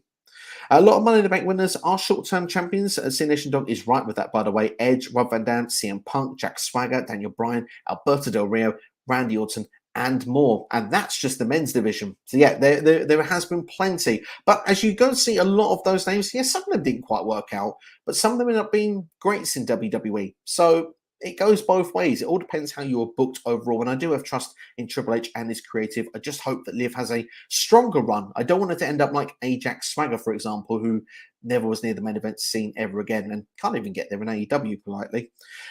Fun fact as well, Roman Reigns has never beat Brock Lesnar, and Brock Lesnar has won clean win over Roman Reigns. It was at WrestleMania 34. Well, obviously, there has beat them in the matches that they have had where Roman's won the results. But if you're on about a clean one-on-one without any shenanigans and stuff like that, that would be a fun fact indeed. But it's interesting to see how it has played out. And of course, I've had many matches over the years. Let's hope now it's the last one for a very, very long time. WrestleMania 38 is still better than SummerSlam in C Nation's opinion. It's a fair opinion. I mean, WrestleMania was a very, very good show this year.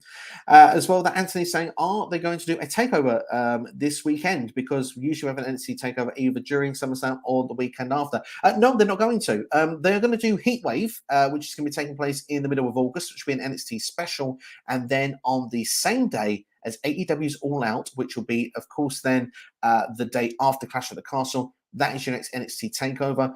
Rumors are circulating on where that may be. It may even be in the United Kingdom, potentially in Cardiff, Wales. They may also get an NXT show to be excited about, not just the big sort of stadium show itself. And if they get that, I'll be extremely happy for them. That would be a good excuse as well to get some of the NXT UK talent involved with that as well. Say, for example, like a Tyler Bate or an Ela Dragunov.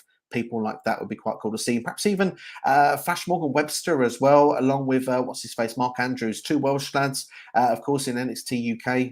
Obviously, may not get a chance to get on the stadium show, to get them on the takeover the next day. I think it would be pretty awesome. Then it wouldn't clash as well with AEW All Out, so it could make sense for it to be in Cardiff if they're going to do it that way. Could always do it in Orlando as well, but we'll see how it will play.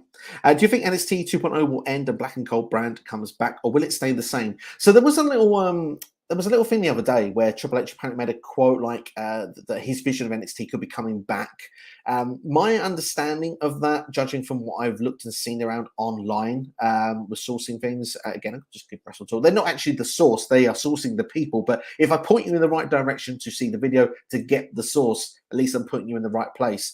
Is that some of the elements of Black and Gold will come back, perhaps longer matches, stuff like that. But NXT 2.0 will probably stay like as it is. We're not going to get like some indie stars may come in, but it won't be complete overhaul of indie stars where a lot of the talent you're seeing now in NXT 2.0 will just fade away. Those people will still be there. They'll probably just have longer matches. Maybe simplistic storylines again. May not be as off the wall as what we've seen over the last 12 months, but expect a lot of the gimmicks and characters and stuff to stay the same. I just don't think that. I think it'll perhaps, if anything, it'll be the perfect mesh of the two. Building characters, building new stars, but having the essence of what made NXT great. I think that probably is the right method to do it. When people say which one's better, for example, one or the other, I always say put them together, and I think then you've got the perfect product. It's weird as well. Vince McMahon is not in WWE. It's very weird. I'm still not used to it, if I'm brutally honest, with the idea of that. But we are where we are. That's simply what it comes down to, really. We are where we are. Vince McMahon is not there anymore. And to be honest, really, I think it's something that was needed. I know that circumstances, allegations, if you will, may be the cause of it. But either way, I think we've needed this change for a very long time, probably even arguably a decade. Do you think Roman Reigns will ever face The Rock? I hope so. I'm going to leave it with that. I hope so. I would love it to happen at Hollywood next year. If it doesn't happen then, I would start to wonder if it will ever happen. That would be, I think, is probably your last real opportunity to make that match where it could be good as well. As well as that, it should be Bayley, Io Sky, and Dakota Kai versus Becky Lynch, Alexa Bliss, and Bianca Belair at Clash at the Castle. It certainly could be. Those are rumors with Sasha and Naomi. They may not be true. Just a lot of people have got their hopes up with it. So, I mean, I'd be totally down if that's the case. But like I said, Becky Lynch, rumored separated shoulder. You put Asuka in that lineup as well there. There is definitely a lot of women on the Raw Women's division now, which you can fill up for spots. And to have a feud like this, I think would be good because you're putting everybody in one sort of segment on TV, gets more faces there for people to see. But also you've got time to get the rest of the division on our TV screens as well. C Nation keeping it going then with Ciampa got so lucky in WWE right when he was probably going to be released. Triple H took over and now Ciampa was booked well. I don't know if he'd been released, but I would turn around and say that it probably wasn't going well. He didn't really have a character and not a good direction. He was still with The Miz. I mean, at least he was doing something on TV. But for me personally, I do agree with you saying that Ciampa may have it better going forward now. David saying, personally, I hope they unify the women's titles too and introduce new titles for the undisputed titles. Let Survivor Series not be about brand versus brand anymore and get back to teams, maybe War Games. I'd love War Games to come in. I've one of the suggestions I did that on a recent stream. I think it'd be perfect for Survivor Series. For me, Survivor Series, for me, I'm quite old school when it comes to it. I don't mind the bragging rights, but I think if you had like a couple of matches rather than champion versus champion, do Raw versus SmackDown on the elimination matches, like for the men and the women. That's totally cool. But then other than that, do your normal thing. Like I say, War Games would be fun. I used to like King of the Ring. I thought that would be a good place to put it because it's a tournament. We had Deadly Games back in '98. If you survive the tournament, you can be the number 30 in the Royal Rumble or have the championship match. You haven't got to go in the Royal Rumble. There's lots of different things you could do with Survivor Series. In fact, it's a very, very old video. It's about 6 years old. It was 10 ways that you could improve Survivor Series on my channel. You'd have to really dig through the archives to find it. But I thought it was a good video back in the day. I had quite a few ideas. Raw versus SmackDown was one of them at the time, but we've had that now for the last number of years, and I think it's been played out now. As well as that, we've got Money in the Bank winners always lose a match when they have the Money in the Bank contract. They normally do, and that's what really supported Theory that could have cashed in and been successful last night, a couple of nights ago now. It was Saturday, wasn't it, SummerSlam? Because that happens. We mentioned Edge, the first one to win it. He lost against Ric Flair in the opening match. Went on the end of the night, cashed on John Cena, won it. Seth Rollins lost against Randy Orton in WrestleMania 31. Won it in the highest of the century at the end of the night. It does happen where this is the case. So, yeah, it's a good thing to always keep an eye out for. And this is why Theory now will go on that losing streak because he can get his heat back and get the top pushback instantly. He's got the contract in his hands. In fact, it only takes one match to get Theory back on top in WWE. Ronda, Baszler, and Sonya stable would love to see it. West Coast Progress. I think that would be awesome. We mentioned the idea of stables in the women's division. This one really, really fits nicely. Yeah, really hope it can happen. Also, Ronda Rousey got so mad over a fan. She did. She got really mad over that fan. But you know what? It was quite fun to see a bit of actual personality coming from her because she's had to play it so squeaky clean as a babyface. It doesn't suit her at all. Dolph Ziggler is the first feud for a lot of people. He is as well. If it's not The Miz, it's usually Dolph. And I thought that's why he was being put in there with Theory. I really thought Dolph was going to be a factor at SummerSlam. He wasn't. It does make me wonder why Dolph's been around for the last month. But hopefully we get the Dolph versus Theory thing over soon. And maybe that can get, actually perhaps get Theory back into the winning ways, actually, rather than having Ziggler win the championship. So it could be quite fun. If they do Ziggler versus Theory as well, I want Ziggler to actually reference, you said Seth Rollins was the best cash-in ever. Mine was, because it was the night after WrestleMania. It was arguably between us the second best one. So I think he's got a gripe to do it. I think it could be quite a fun feud. Unless they want to do a Theory stable where he's trying to make Theory better, have Theory, Ziggler, Rude, if you want to do the swerve, that is. But I don't know if many people will be on board with that idea of a stable. Am I getting a bit too Russo-esque? Let me know. Also, I agree. I think Angela Dawkins will be a successful mid-card while Bunter's Ford to be successful main event. That's my feeling and take on it at this particular point. As well, at this point, I was confused on how Dakota Kai didn't sign it somewhere before coming back to WWE. Looks like timing was right for Triple H. Yeah, timing was right. I think offers were in, but she hadn't accepted them. She'd got all the trademarks for what her name was going to be outside of WWE, which escapes me right now. But apparently rumors were that AEW did make a play, but she chose WWE. And to be fair, I don't blame her for not just the fact that Triple H is back. I think there's multiple reasons why I think she was right to do that. You can make your own conclusions with that, by the way. Dan's Universe Mode. I've always got to back my UK, especially in wrestling, since it's so American heavy. But last time I did that, I went a go-go at Double or Nothing against Cody, and that went horribly wrong. To be fair, a go-go went horribly wrong as well, which is why it didn't really go so well for him. But yeah, a go-go's not done much since either with AEW, it seems, at the moment. Even don't really see him with the factory. But no, I understand where you're going. You've got to back the UK hard, and I think that this would be a show to do so. I'm going to be patriotic. I want to see Drew do it for the UK. It'd be interesting how it'll play out. And I want to see a couple of these matches in the show. I don't want to see just one, because if Drew then was to lose, for example, maybe someone else gets the big push, the big moment. We've got so many people from the UK on Raw and SmackDown. I hope that they get a chance to showcase themselves in the UK. And one thing I'm going to say now, because Dan, I know you're going to be there, let me know if you like this idea or not. Again, I'm going a bit nostalgic here, so it may be a bit before your time, but still I think would be fun to watch as a spectacle. The British Bulldog, I mentioned him already. He won a Battle Royal back in 1991, which was a VHS tape. This shows age, doesn't it? I'd like him to bring a Battle Royal in to get people on TV, because I think it's a show like this, you want to see as many performers as possible. I felt fortunate when I was at Survivor Series last year. They had that battle royal because I got to see everyone. Everyone was on. It was in the ring at some point, and getting to see it as a spectacle. Forgetting there was Pizza Hut involved, I thought it was fun, and I was pleased that was added to the show. And I think you can make it as a British Bulldog tribute if you do something like that to really get the UK crowd involved as well. I think it'd be a nice touch and a really good ingredient. Dedicate it the British Bulldog Battle Royal. That's what I'd like to see added to Cardiff. You do it for the men and for the women if you'd like to. As well, we've got C Nation saying, if Montez Ford becomes the main eventer, then I'd want to see Seth freaking Rollins and I'd see Becky Lynch versus Montez Ford and Bianca Belair, as would I. That would be awesome. That just would be awesome. I'd love to see it go down. I'd like to see Index on the main roster. That'd be a great suggestion, because Indy Hartwell's got nothing going on NXT. She's well lost in the pack now. She was one of my predictions, actually. I'm not really starting with the draft videos yet, but she was one of my predictions of who I think would be called up to Raw and SmackDown in this draft, purely because she now feels very lost on NXT, and I felt that they would just put her on Raw or SmackDown, hope that she'll get over and find a way.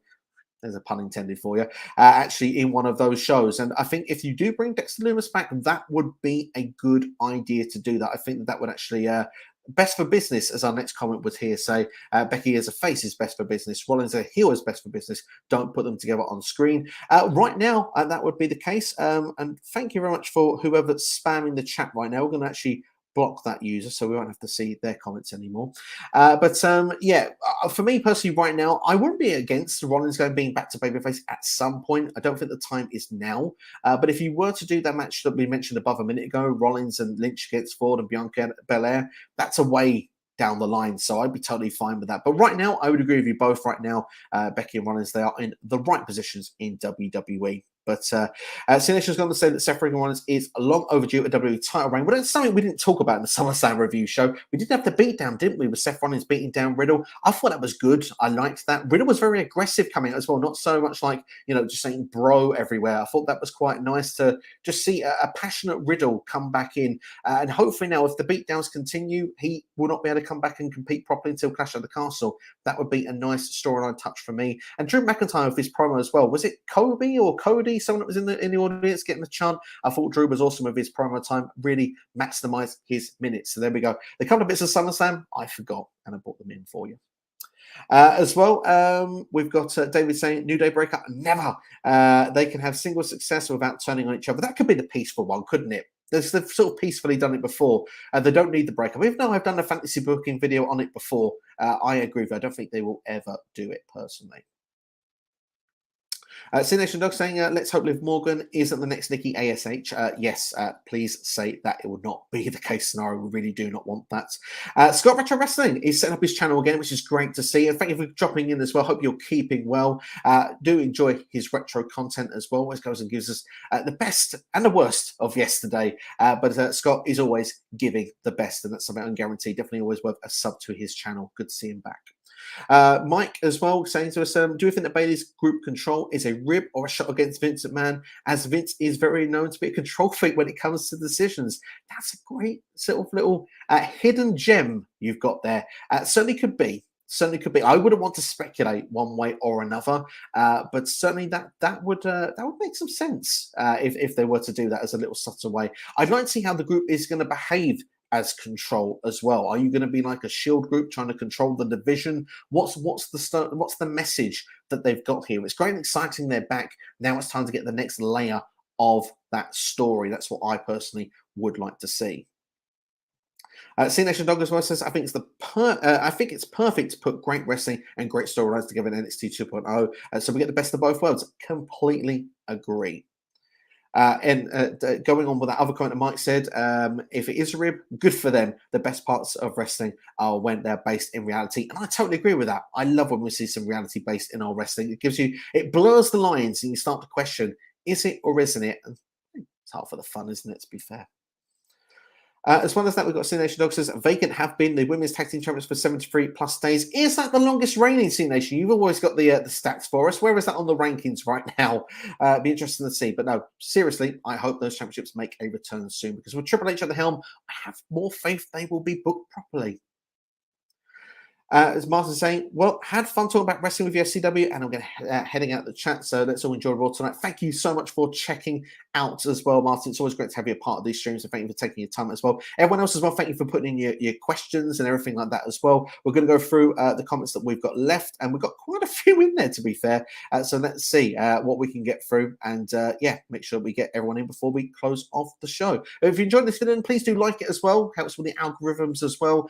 Subscribe to the to SCW if you haven't already as well. Really do appreciate it. As well, we've got Scott Retro Wrestling saying the first show I've watched since WrestleMania because of the major changes. It will take time, but you got Triple H hints during the show. Remember NXT, when NXT first started, it took time. It certainly did, but it got really, really awesome. It had a really big boom period from 2014, 15. A lot of people came in, and then from 16 onwards, we see the takeovers like Nakamura, Zayn. That was some really exciting stuff. So yeah, I mean, I think here with Triple H, it's going to get better and better. And if we get anything else that's as good as what we're getting, like from SummerSlam going forward and what we saw in NXT on Raw and SmackDown, God, we're going to have stuff to talk about every week. I can't wait to see an excited chat, an excited community in WWE again. For me, it's good. It's good if anyone enjoys any wrestling. I spoke about this on an NWC show the other day. Enjoying wrestling is the important thing. If you enjoy what you enjoy, go and enjoy it. That's a good thing. But for me, I started with WWE. It's where I started. And I always find the good even in the bad. But for me here personally, right now, to see this excitement from a lot of people, really brings back some memories of yesteryear. And I for a lot of, especially younger fans, have not probably had this buzz that we've probably had previously in the past from these sort of other times. So I'm hoping for them, they really get that real exciting boom period that we sort of felt in different eras and stuff like that as well. So let's see how it's going to play out. Bama Dave as well says, awesome chat, Steve. Love you, Mind of Wrestling. Thank you so much, and thank you for checking out the stream. I really, really do appreciate you taking the time out to be here today. C Nation Dog as well saying, heel Money in the Bank winners lose the most when they still have the Money in the Bank contract. Some of the baby faces do as well. Daniel Bryan was a baby face when he had his as well, but it is a good point. It does happen a lot. As well as that, we've got Dolph Ziggler and Fury storyline has been weird, and now Dolph Ziggler's in the team of AJ Styles. It's very, very weird. I agree with that. And Almost is doing nothing right now, and that's probably for the best right now. I still don't think he's in-ring ready, if we're honest, but fingers crossed Triple H will find something worth for him to do. I think a tag team is probably the best route to go with him again, or even as a bodyguard of a stable and use him for singles matches here and there, not consistently. I think that would help, where you can get some good training with people backstage. Someone like MVP is great in his ear, and he'll only get better from that. But in the meantime, at this moment, he should not be pushed to the top. Anthony saying, do you think they will bring back people like Trish, Lita, Charmel to do creative storytelling and match plan for the women's side of the roster? Well, according to Tom Colahue the other day, who was on this stream doing a Q&A leading into SummerSlam, we had about a 2-hour live stream. He actually suggested the idea that the women's writers will be coming in to handle the creative storyline telling. So let's see how that will play out. Hopefully we'll get stories that are not just for championships. That would be quite cool to see. And to see people like those we mentioned. I don't know about creative, but who knows? We'll have to wait and see how it will go. Maybe having a match here and there. I don't know how they'll do it, but certainly for me, I think it's an exciting time for women's wrestling, as well as all wrestling in WWE.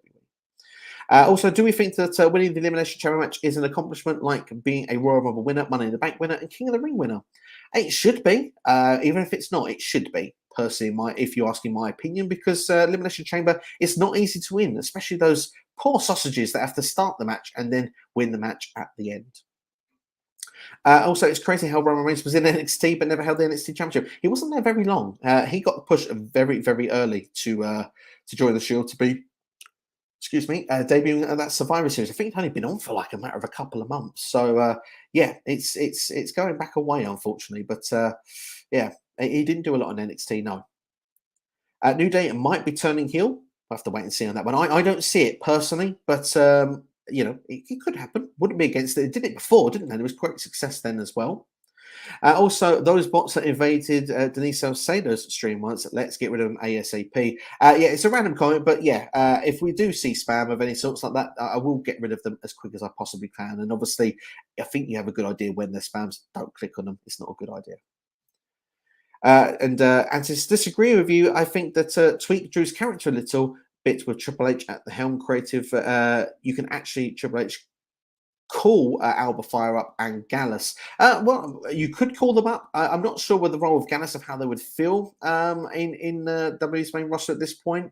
They obviously there was allegations before. I've got no idea what was going on with all that and how it's passed, but they're still with WWE. So there's not a reason why they couldn't be called up personally. And if you do tweak the character a bit, I suppose you could do it. But for me personally, as we said the other day, I still would keep Drew as a single star at this particular moment.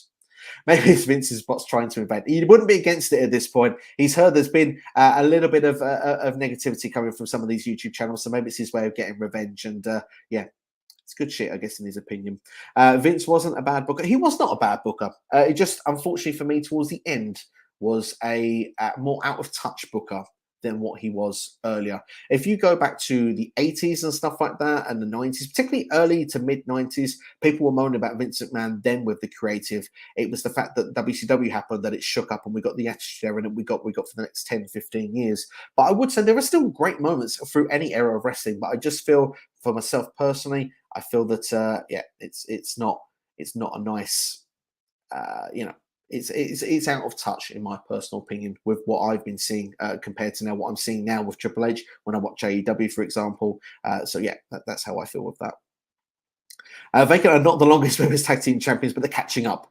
Which good to know they're catching up. We'll see if they get there. Personally, for me, I hope they don't make it. I don't want Vacant to be doing a Roman Reigns anytime in the near future. Also, because it makes sense to Triple H to bring back some Hall of Famers to do the match and planning and storytelling for the creative of the female competitors on the main roster. It would be good to see. I mean, there are people like Molly Holly, for example, who's a producer backstage. Of course, she had a great run in WWE as well. Wouldn't be against it, and it may happen. We'll have to wait and see how it would play out. Certainly, I think the time will tell situation. As I say, for me, I'm not against it. Also, it seems that Triple H, Shawn Michaels don't really know how to book women's matches the right way, neither does Vince. Well, it was a bit off with Liv Morgan and Ronda Rousey, and like I say, I've called it out. I thought it was the worst book match of the entire evening. So let's see what is going to happen with it now of the next layer of the storyline. Ronda's meant to be suspended, so let's see what will go on next. Also, Omos and MVP in a tag team would be good, but MVP is more of a manager role, so I don't know what to do with Omos. Like I say, we put him in some form of team. I'm not sure what team would be good at this particular moment, but maybe a name or two might spring to mind before we get to the end of the stream. But certainly, we'll have a look through the WWE roster page. I think it's a good idea, and we can, on a future stream, I'll try and come up with a good idea for you. It's a fantasy book. Anyone want a fantasy booking video? How I would book Omos in WWE? Don't think many do. But Randy Sam says Booker T is heading to Raw tonight. Good to see. Fight or segment, something crazy, maybe a face-off of MVP, starting a new Hurt business. I'm hearing. Be interesting. I mean, Booker T for me, obviously, is always a good straight talker. I don't know. Booker T was in action, wasn't he? He did some in-ring stuff in Reality of Wrestling not so long ago. So Booker T versus Omos, anyone? So it's taking over with almost very quickly now, this chat, isn't it? Seth, I think Seth Rollins wanted to take the United States title off Bobby Lashley because Seth has never had a long United States title run. He hasn't from memory. You're right with that. It would be interesting to see at some point in his stage of his career. I wouldn't be against it. I wouldn't be against it at all. Thank you for the shout of the nice glasses. I appreciate that. Well, when you can't see, they're needed, but I appreciate that you like the choice of glasses. That really, really does mean a lot. We've got a few comments still in, and after we've done those, we'll wrap up the stream. We've got Sin Nation here says Vince McMahon was an out-of-touch booker because he's living in the past. The wrestling world has changed, and that's where I kind of feel. If you look at today's booking patterns, he was doing things that was going on in the 1980s. And I'm not that old. Just to say, I know I've shown my age a couple of times in this stream already, but I'm not that old. For me personally, I went and watched the 80s stuff that I was before I was born. Actually, about 3 or 4 years ago was when I took the time out and said I'm going to dedicate to watch that on the network as my historical watchbacks. And you could just see some of the stuff that he was doing then compared to what was going on at that time, and still was doing up until he walked away. So for me personally, particularly with rematches and stuff like that, the false crappy finishes and stuff, people used to give WWE a lot of heat even in the 80s for some of the bad booking decisions they would do for DQs and countouts and stuff like that. So Vince, I think that the world has changed and they do look for different things in a wrestling show. Vince can always have a tweak of something that still make something genius. For example, the Burn It Down in Seth Rollins' theme tune, that was a Vince call. Vince will do things that were good. Maybe Brock versus Roman, a lot of that was a Vince call. We will never know on that stuff if that was a Vince decision or a Triple H decision with the tractor. If that is the case, that was a Vince McMahon decision. He went out on a bang because that match was genius the way it was put together. So we can't say on everything, but for me, as watching a show week to week, I felt that we were watching a show that was there to please Vince McMahon, not to please us. Judging off SummerSlam, it's a one show, and the week previous of Raw and SmackDown, I felt there was enough stuff in that to please us and to get us talking. And I think that's for me of what I want to see going forward. If you said, what's the main thing you want to see going forward? Is it better wrestling or anything like that? It's give me stuff to talk about. Even if it's bad, I want stuff to talk about. But I think with Triple H, it will be more good than bad, if I'm being brutally honest. Ain't it crazy how time changes and we can't say do this Vince now? It gives me Stephanie or Triple H. Well, I feel unbelievable or shocked. I mean, I still feel surprised about the whole thing. Obviously, I've done about 3 or 4 different streams now talking about Vince McMahon in some format. The Vince retires one, I think you could just, if you go back, I look like I've just woke up after being in Vegas for a night, just hung over and just trying to piece the things back together and experience what happened the night before. Almost like the Hangover movie, if you want. So yeah, I mean, I would say like that's true. If you're not seeing it, go and check it out because I'll give you a lot more detail of my thoughts and stuff with everything at the time. But I mean, I'm still surprised to this day. But the difference is now compared to surprised and shocked, I'm much more excited going forward because I've got a taste now of what Triple H can deliver. And if SummerSlam's like that, a lot of shows can be like that. And I'm excited to see what we've got going forward. C Nation, do you think SummerSlam 2022 is the first SummerSlam without a title change, or do you think it happened before? I think it might have happened before, but I would have to actually go and do the research to do that. I couldn't tell you off the top of my head that's definitely the case. So just even trying to go to some of the old school SummerSlams that go into my head, I think a title changes. So it might be, but it might not be. I'm not entirely sure. If SP break up Street Profits, do you think MVP manages Angelo Dawkins would be good? Wouldn't be a bad idea. I say that wouldn't be a bad idea. I mean, Angelo Dawkins is a great talker. I don't think he needs a MVP, but as someone as a guidance to push him. Say Dawkins was the heel, for example. Why not? I think it could work. Why not? It could give a different tweak and different dimension to the Dawkins character. So for me, I think it would be good, but I wouldn't say it would be necessary either. And as I said, as I predicted in this video, I think Dawkins is going to be the babyface of the two if I had to predict right now. David is saying it might take a while, but do you think Triple H could ever shock the system on the main roster? My favorite faction of all time needs one more ride. This is the thing for me. Adam Cole's meant to be on a 5-year deal. So let's see if he can get out of that. And let's not forget as well, Fish and O'Reilly. O'Reilly was the last one to come in of them. It's going to be a long, long time if that does happen. Does Roddy Strong even stay WWE at this point up to then, or does he go and join his mates in AEW?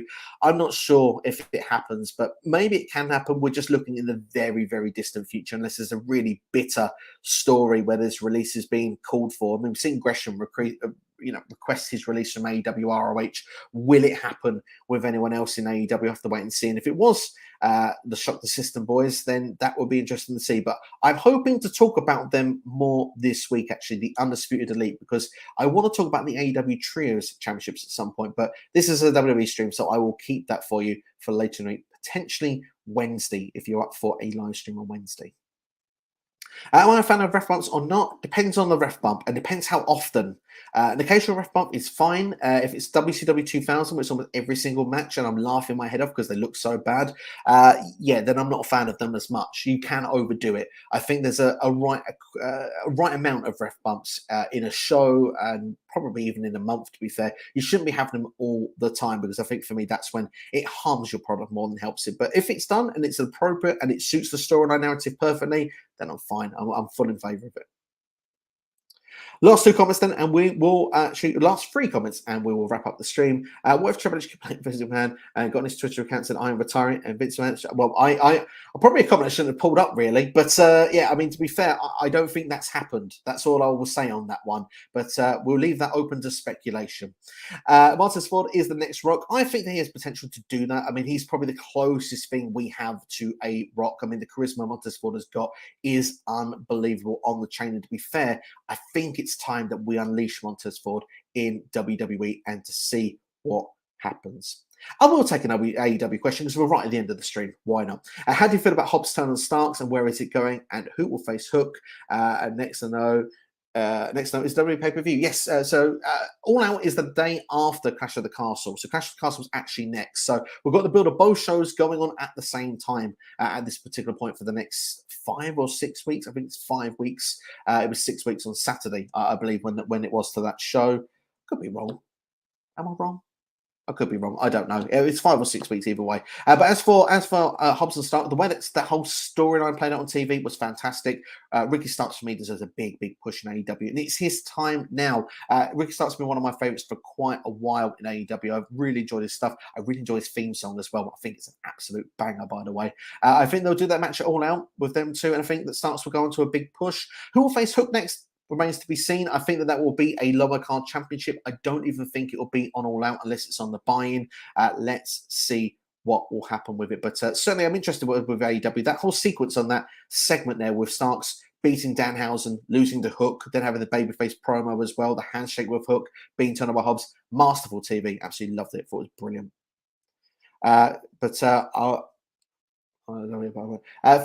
Thank you very much as well, Jeff. Really do appreciate it.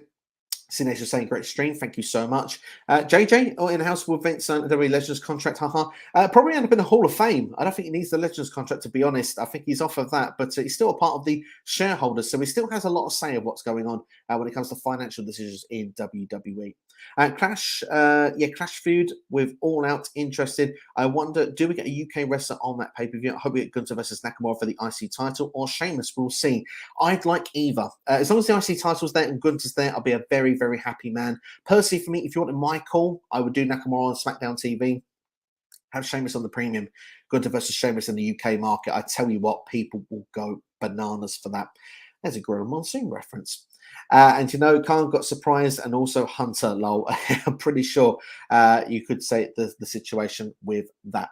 But yeah, that's pretty much everything. That's all the comments we've got in. So thank you everyone that's been watching. There's been the SummerSlam review, been doing a Q&A as well. Been a lot of fun this. Thank you everyone for getting involved, everyone that's been here, because this show was 2 days ago as well. I thought myself there was a chance I could come on here and talk to nobody. So thank you everyone that's taken time out your day to come and watch this video. Really do appreciate it. If you want me, I will try and do a stream on Wednesday this week if availability is possible, and we'll do an AEW stream. We'll do about the Trios Championships. We'll talk about all things AEW, and you can also throw some W questions as well. We'll do it all around. That would be quite nice to see. But thanks everyone for checking in as well. Please like the video, share with a friend as well. Let know SW is here. So, the word of mouth really does help the channel grow. I know it's boring to talk about this stuff, but it helps the channel so much. So that's why I usually bring up every time. Subscribe, turn notifications on so you know each and every time these videos go live as well. You can join straight from the beginning, so you don't even have to miss a question or anything like that as well. Thank you, Jeff Summit, as well. It says, good show, man. You're a legend. Thank you so much. I appreciate it, Jeff. And yeah, you're all legends as well. I appreciate you all tuning in and being here as well. And I want to wish you all a great day, a great evening. And Sinisha says, do an AEW stream. I'll do that. The intention will be for Wednesday to do an AEW stream. That'll be the full on intention. We'll do that. But that's all from us anyway. Thanks for checking out the stream. Take care. Have yourselves a good one as well. And yeah, I'll see you on the next one. Thank you for watching. This has been the SummerSlam review show and a Q&A as well. Have a good one. Enjoy Monday Night Raw tonight if you're watching it as well. Hopefully it'll be a good one. And let's hope Sasha and Naomi will they return. Let me know if you're watching on delay what you think now in the comments below.